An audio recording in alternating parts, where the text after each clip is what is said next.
Hello everyone, এটা ছিল এবছরের রাখি পূর্ণিমার দিন। তো দেখো, সকালবেলা উঠেই আমি আগে পুজো দিয়ে ঠাকুরকে রাখিটা পরিয়ে নিয়ে ভাইকে অনেক কষ্ট করে ধরে বেঁধে সেই দুপুরবেলা বসিয়েছি।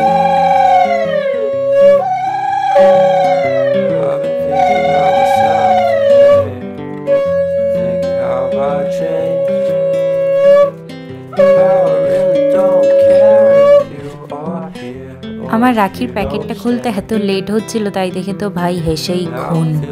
তারপরে এই যে আর কি করব, ধরে বেঁধে বসিয়েছি যখন পড়তেই হবে সেই রকম।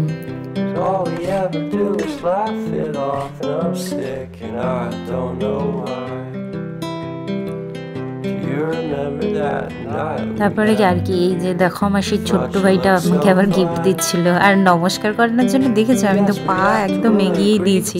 তারপরে মিষ্টি খাওয়াতে তো আমি ভুলেই গেছিলাম। তারপরে খাইয়ে দিলাম একটা মিষ্টি আর একটু জল। এরপরে তো আসবে যুদ্ধের পালা, আমাদের শিরোরানীকে রাখি পরানোর পালা। দেখো এখানে মানে রীতিমতো ওর মা একটু আশীর্বাদ করতে যেতে মানে কি বলবো, যুদ্ধ করতে হয়েছে। তারপরে রাখি পরানো তো ছেড়েই দাও, ফার্স্ট টাইম ও আর কি করে না তো এসব। দেখো প্রথমে কোন হাতে পরাবো আমি খুঁজে পাচ্ছিলাম না, তারপরে পরালাম ডান হাতে। দেখবে রাখিটা যেই পরাবো একদম মানে খপ করে খেয়ে নিতে যাবে। তারপরে পুরো তো রাখিটা খুলেই গেল। তারপরে খুলে আর কি করব, আবার অন্য হাতে একটু বেঁধে দিচ্ছিলাম। সেই রাখি মানে 2 সেকেন্ড রেখেছে, 2 সেকেন্ড।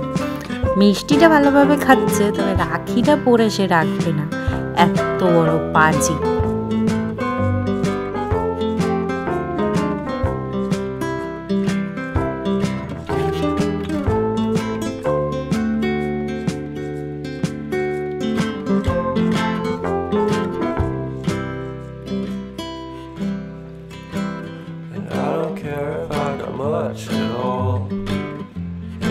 রাখিটা ঠিক করে পরিয়ে নিয়ে তারপরে একটু হ্যান্ডশেক করে নিলাম ওর সাথে। তারপরে এই চলে গেছিলাম রাত 8টার দিকে দিদির কাছে, দিদির দোকানে। দিদি আসতে পারেনি ভাইয়ের কাছে, তো কী হয়েছে, ভাই চলে গেছিলো দিদির কাছে। তো দেখো সব থেকে সুন্দর রাখিটা না প্রতি বছর আমার দিদি পরায় ওকে। মানে কি বলবো, সব থেকে সুন্দর যেন পছন্দ করে আনে, সব কিছু সুন্দর ভাইদের এরকম। তারপরে রাত 9:30টার সময় এই যে আমাদের একদম ছোট বোনকে পাওয়া গেছে। মানে ইনি তো ভাইকে খুঁজতে খুঁজতেই এর রাখি শেষ। তো এবছর এরকমই কাটলো রাখি পূর্ণিমা।